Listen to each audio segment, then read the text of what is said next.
Elle est devenue accro dès le premier essai. Avec des amis, elle a été initiée à l'escalade au Mont King, à Val-David. Elle se souvient vaguement avoir été impressionnée par une ligne en particulier, une fissure dans un toit. Peut-être le toit de Ben? Ou alors déjà, c'était la zébrée? Ses souvenirs sont un peu flous. À l'époque, elle n'avait encore aucune idée, ni pourquoi, ni comment on pouvait bien grimper des surplombs fissurés semblables. Elle ne connaissait pas encore les cames nécessaires pour protéger ses itinéraires traditionnels. Si on lui avait dit que c'était impossible de grimper ça, elle l'aurait sans doute cru cette journée-là. Aujourd'hui, 13 ans plus tard, je crois, plus tellement. Émilie Pellerin est la première femme à enchaîner la zébrée au cours d'un été où la voie a vu autant d'ascensions en libre que dans les derniers 20 ans, c'est-à-dire autant que de toute l'histoire connue de la grimpe en libre dans cette voie qui était ouverte en artif en 72, mais grimpée en libre seulement 30 ans plus tard, 30 quelques années plus tard. Dans l'ordre, les images que nous allons voir sont des images du compte Instagram d'Émilie.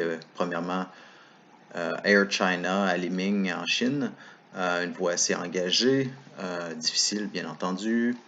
Ensuite, la voie de glace Virtual Reality à laquelle je réfère dans le texte et quelques images aussi de la grimpe de la zébrée. Donc, entre son baptême de la Varap et l'ascension de la Zébrée, Émilie a beaucoup bougé, était carrément nomade pendant des années, puis sa transhumance d'escalade l'a transportée d'un site de grimpe à l'autre, pas juste en Amérique du Nord, mais partout dans le monde. Jusqu'à tout récemment, du moins, là, elle s'est posée dans l'Ouest quelque temps dans les Rocheuses et s'est mise à l'escalade de glace même cet hiver. Une manière pour elle de passer la saison froide depuis que les règles qui entourent les voyages jugés non essentiels sont devenues beaucoup plus strictes et punitives. Émilie a donc pu retrouver avec la glace le sentiment d'excitation, si je me permets, là, des premières fois en secondant, avec notamment une des histoires qu'Émilie a voulu partager. C'est en secondant avec un équipement fort mal adapté, là, des bottes de ski, tout à fait. Une voie comme Virtual Reality dans une de ses premières sorties de la saison. Je pense que depuis, elle a upgradé à des bottes de glace spécialisées. Ça reste à confirmer avec la principale intéressée. Qui sait, peut-être que les bottes de ski, elle aime particulièrement. Ça reste à voir. Elle a vite gagné de l'expérience avec la glace, mais les gros leads demeurent dans le futur. Elle apprivoise le médium fret de ce temps-ci, de ce temps-ci jusqu'à récemment. Elle m'a dit avoir eu bien du plaisir pendant sa première vraie saison de glace. Bien qu'il lui fallait un entraînement complémentaire pour garder de la force dans les doigts, on comprendra. Sinon, eh bien, elle a vécu dans une tente, dans un van, avec un budget de 5 $ par jour. A été déchétarienne ou glaneuse alimentaire, là, comme vous préférez, qui est le terme que vous préférez.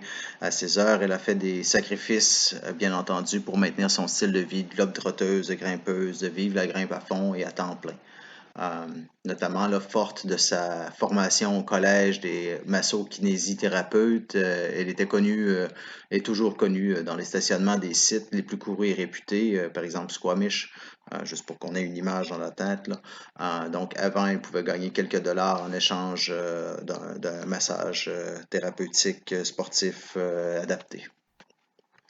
Émilie vit maintenant de sa grimpe, de son talent, de sa force et de sa détermination.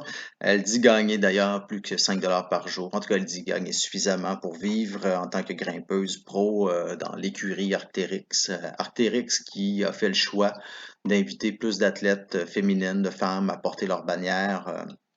Donc, dans notre sport comme dans d'autres, on n'est pas encore à la parité, mais on tend vers ça petit à petit. À vous de juger si c'est assez vite. Euh, Ça a du sens, là, si j'en crois d'ailleurs, petit aparté, là, les statistiques de l'événement de ce soir que j'ai pu consulter grâce à Facebook qui recueille ça, les statistiques, je croirais, hier.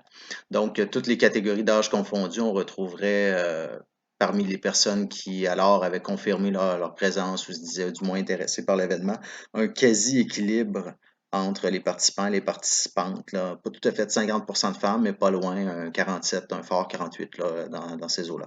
Donc, signe que l'escalade, c'est plus juste une affaire de dudes, mais il y a des dudesses qui sont bien présentes et c'est tant mieux.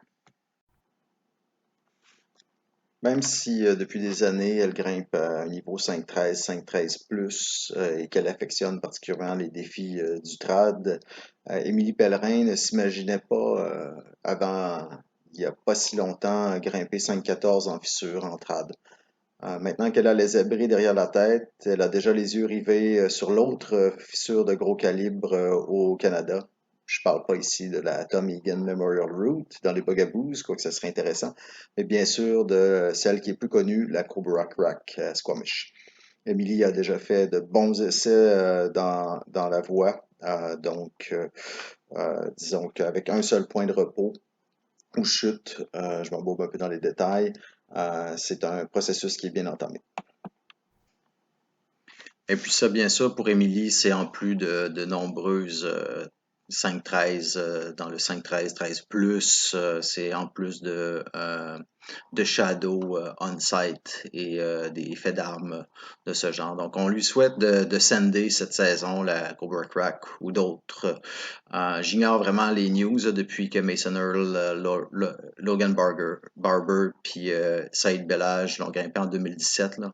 En 2017, les ascensions de la Cobra Crack jusqu'en 2017, elles sont bien documentées. Après, j'ai en réalité rien trouvé là. À ma connaissance, la voie n'a pas vu d'enchaînement féminine.